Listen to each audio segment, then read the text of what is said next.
दोस्तों, क्या आपने कभी सोचा है कि क्या होगा अगर हम छींक को रोक लें?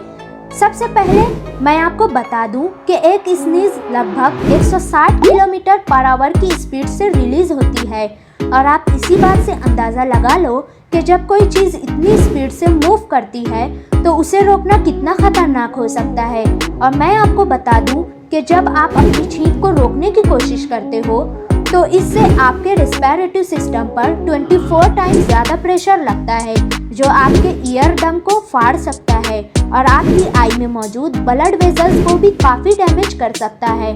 अगर मैं बोलूँ तो ये कॉमन सी चीज़ सबसे ज़्यादा डेंजरस इंसिडेंट भी हो सकता है।